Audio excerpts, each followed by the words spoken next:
Oi, oi! Se você não me conhece, eu sou a Mari, eu falo de entretenimento aqui no YouTube, falo sobre música, séries, filmes, livros. Se você se interessa por esse tipo de conteúdo, eu já quero te convidar a se inscrever no meu canal, clicando no botão vermelho que tem aqui embaixo, porque me ajuda muito. Nesse vídeo, a gente vai conversar sem spoilers sobre o filme A Última Carta de Amor.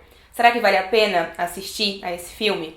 A Última Carta de Amor foi lançado pela Netflix hoje, dia 23 de julho de 2021, e tem no elenco as maravilhosas Shailene Woodley e Felicity Jones e também o nosso London Boy, Joe Alwyn, mais conhecido pelos inscritos deste canal como namorado da Taylor Swift. Como todas as vezes que eu falei sobre o Joe aqui no YouTube, sempre foi em relação a Taylor Swift, as músicas que ela tinha escrito sobre os dois e as situações que giravam ao redor disso, eu decidi que talvez pudesse ser interessante trazer um vídeo comentando e falando de fato sobre o trabalho do Joe como ator, mais especificamente sobre o trabalho dele nesse filme, A Última Carta de Amor. A primeira informação que a gente tem que ter sobre A Última Carta de Amor é que esse filme ele foi baseado, ele é uma adaptação do livro de mesmo nome da autora Jojo Moyes, que também é a escritora daquele livro, Como Eu Era Antes de Você, que virou o filme com a Emilia Clarke e com o Sam Claflin. E esse filme ele foi gravado antes da pandemia, no final de 2019.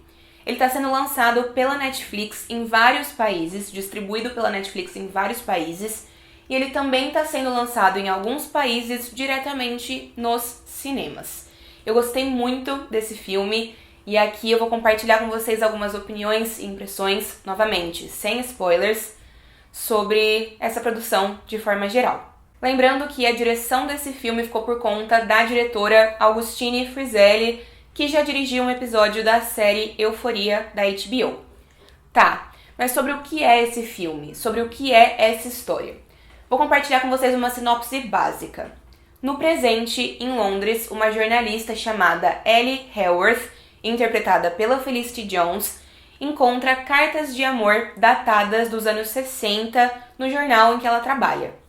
E ela decide então tentar descobrir quem são as duas pessoas envolvidas nessa história e o que aconteceu com elas.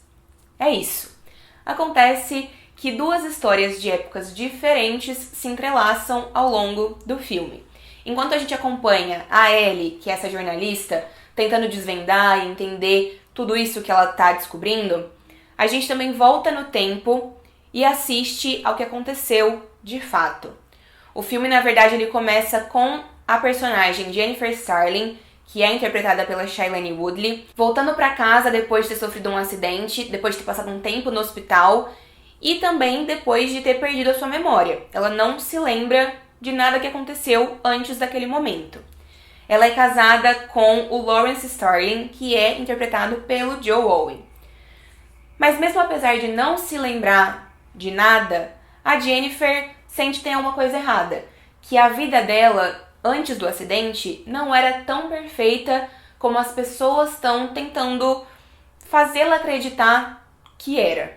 Aos poucos, o filme também volta ainda mais no passado, contando o que aconteceu com a Jennifer antes do acidente e a história de amor dela com o Anthony O'Hare, um jornalista que trabalha como correspondente internacional e que é interpretado pelo Callum Turner. E isso tudo é intercalado com cenas do presente, onde a Ellie investiga toda essa história ao lado de um arquivista chamado Nick, que também trabalha no jornal em que ela trabalha e que é interpretado pelo ator Noban Rizwan. Provavelmente não é assim que se pronuncia o nome dele, já peço desculpas desde já. Existe um contraste muito grande entre a história dos anos 60, com a Shailene Woodley, com o Joe Alwyn, e a história do presente com a Felicity Jones. A impressão que eu tive é de que enquanto a gente estava no passado, a gente estava numa história mais dramática, com uma carga dramática mais forte, e também com mais elegância, com mais classe. Por outro lado, quando a gente estava no presente, a gente tinha uma história com um pouco mais de humor e de leveza. Uma história com mais cara de comédia romântica. Acho que a sensação é bem essa, parece que a gente tem dois filmes em um só. Um filme mais dramático e um filme que parece mais uma comédia romântica tradicional, do jeito que a gente está acostumado. Isso não é ruim, Eu digo isso sobre essa sensação de ter 2 filmes em um, não de uma forma negativa. Eu acho que isso é bem interessante, isso cria um contraste bem interessante. Eu sinto sim que em alguns momentos ao longo do filme, a história do presente, acho que pelo menos na primeira metade do filme, a história do presente parece um pouco desconexa. Ela parece não estar 100% em sincronia com a história do passado, que pra mim foi a parte mais interessante do filme. Apesar disso, as informações que a gente vai descobrindo junto com a Ellie no presente completam a história da Jennifer no passado, completam a história dos anos 60. As informações elas vão sendo reveladas aos poucos e eu acho que tudo nesse filme é revelado no momento certo. O filme não entrega pra gente várias informações de uma vez só. Ele vai entregando aos poucos uma informação e depois a outra e depois a outra.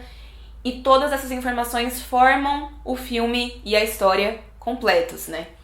E eu acho que todas as perguntas elas são respondidas exatamente no momento em que elas devem ser respondidas. Eu achei o filme muito bonito mesmo. Acho que a história por si só já é muito bonita. A gente tem um filme com uma história envolvente, com uma história emocionante, que também entrega um pouco de humor e de leveza. A gente tem 2 histórias aqui que estão, na verdade, conectadas, né? Eu acho que a gente consegue enxergar muito da Ellie na Jennifer e da Jennifer na Ellie, apesar delas terem nascido em épocas completamente diferentes, mas a história brinca com essa conexão, com esse espelho entre as 2 personagens. E apesar dessas 2 histórias, desses 2 momentos no tempo terem tons diferentes, o filme como um todo tá contando uma história de romance, uma história de amor.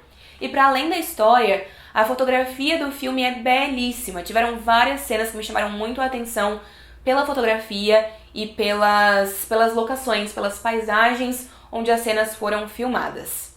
Eu não li o livro, mas eu dei uma pesquisada sobre o livro na internet antes de gravar esse vídeo e eu percebi que existem algumas diferenças significativas entre o filme e o livro. Nada que tire a essência da história, mas algumas diferenças apareceram e me chamaram a atenção. Principalmente na história da Ellie. Eu acho que a Ellie do livro tem um passado um pouquinho diferente da Ellie do filme. Mas são só detalhes, a essência da personagem, a essência da história como um todo está presente nas 2 mídias. Um ponto interessante que talvez seja positivo pro filme é o fato de que eu vi algumas pessoas reclamando das idas e vindas da história no livro, desses vários momentos no tempo intercalados, né? Então a gente tem o presente, tem o passado, tem um momento ainda mais no passado, enfim. São vários momentos diferentes que o livro vai trazendo e apresentando para o leitor. Pra mim, olhando só pro filme, eu acho que o filme conseguiu muito bem transmitir tudo isso, transmitir onde ele estava em cada momento. Ele começa no passado e ele logo vai pro presente. E logo na primeira cena, no primeiro frame da primeira cena do presente, eu já tinha entendido que a gente tinha mudado de época. Eu acho que a fotografia, as escolhas técnicas permitem que a gente realmente já perceba, já se situe no momento certo. E eu acho que quando o assunto é diferenciar os 2 momentos no passado que a gente tem, os vários momentos no passado que a gente tem, o filme usa de um recurso bem interessante, né? Como eu já comentei com vocês, o filme começa com a Jennifer depois de ter sofrido um acidente. E esse acidente deixou uma cicatriz no rosto dela, bem levinha, não é nada muito significativo, é uma cicatriz simples e pequena que ela tem no rosto. Mas essa cicatriz faz com que a gente diferencie onde o filme tá em cada cena. Então, quando essa cicatriz não existia, a gente sabe que foi antes do acidente. Quando essa cicatriz aparece, a gente sabe que foi depois. Além disso, eu acho que a atuação da Shailene Woodley também situa a gente muito bem nesses 2 momentos, porque ela sabe muito bem interpretar a Jennifer antes do acidente, que tinha uma vida diferente, e também a Jennifer pós-acidente, que tá ali meio confusa, meio questionando tudo que tá sendo dito sobre a vida dela pra ela. Falando sobre a atuação da Shailene Woodley, eu acho que o filme ele tem 2 protagonistas, tanto a Jennifer quanto a Ellie, interpretadas pela Shailene e pela Felicity Jones. E eu acho que a Felicity tá ótima no filme, mas a Shailene brilha. Eu gosto muito dela. Tudo que eu já vi com ela até hoje eu gostei demais. E aqui não é diferente. Eu também acho que o Joe Alwyn tá incrível aqui. Falei que esse vídeo tinha sido motivado principalmente por ele e não menti. Eu acho que os filmes que eu já tinha visto do Joe antes desse eram filmes em que ele interpretava personagens bastante caricatos. Eu já tinha assistido A Favorita e Harriet com ele, se eu não me engano. E nesses dois filmes ele tem personagens mais caricatos. Aqui ele tem um personagem mais normal, um personagem mais tradicional. Ainda assim, eu sinto que ele passa exatamente o que o personagem precisa. Então, antes mesmo da gente descobrir que tem mais sobre a vida da Jennifer do que está sendo dito pra ela, tiveram outras coisas, outras motivações além das que estão sendo apresentadas pra ela, a gente já percebe pela atuação do Joe Alwyn que isso existe, que tem mais coisa, que talvez ele não seja o marido perfeito e amado pela Jennifer como ele se apresenta no começo da história. Então, muitos créditos para a atuação do Joe Alwyn aqui. A gente realmente sente pelo personagem o que a gente precisa sentir pelo personagem. Falando em atuações, curiosidade. O ator que faz o Eric em Sex Education, o Nikuchi Gatwa, eu não sei porque eu tento pronunciar alguns nomes ainda. Eu não sei como é a pronúncia do nome dele. Mas enfim, o Eric de Sex Education também faz um papel pequeno nesse filme como um colega de redação de trabalho da Ellie. Ele aparece em uma ou duas cenas. Enfim, eu gostei muito do filme. Achei a história bem bonita, achei a história emocionante, envolvente e achei o filme muito bem executado. Então, se você não tem uma programação para hoje à noite ou para o final de semana, assista A Última Carta de Amor na Netflix. Tenho certeza que você não vai se arrepender se você gosta de um bom filme de romance. E também com uma leve carga dramática. Bom, para finalizar esse vídeo, eu queria fazer alguns comentários para os fãs da Taylor Swift que me acompanham por aqui. Eu falei pra vocês no começo do vídeo que esse filme foi gravado antes da pandemia, certo? Certo. A gente sabe que as músicas do Folklore e do Evermore foram escritas durante a pandemia, durante 2020. E algumas das situações deste filme me lembraram algumas músicas que a Taylor Swift lançou em 2020. E eu fiquei bem impressionada. Eu acho que a faixa Illicit Affairs do Folklore, que tá completando 1 ano de lançamento hoje, inclusive, me lembrou muito a história da Jennifer com o Anthony, que é uma das principais histórias que estão sendo contadas nesse filme. Eu achei que me lembrou demais a relação dos dois. E também tem um momento do filme em que a Ellie conta que ela tinha saído de um relacionamento depois de 8 anos e que esse relacionamento tinha terminado porque ele tinha pedido ela em casamento na frente de vários amigos deles. E na hora, Champagne Problems do Evermore me veio na cabeça. Talvez seja só coincidência? Talvez. Mas e se a Taylor tivesse inspirado nas histórias desse filme para escrever algumas das músicas que ela lançou no ano passado?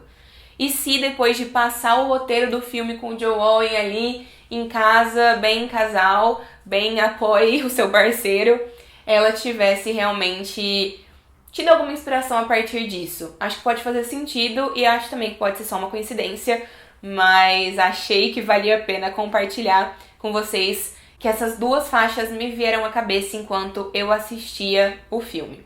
Além disso, tem uma caixa postal em que os protagonistas ali do filme trocam algumas correspondências e essa caixa postal é o número 13, né? Ela é a caixa postal de número 13 e a gente sabe que o número 13 é o número da sorte da Taylor.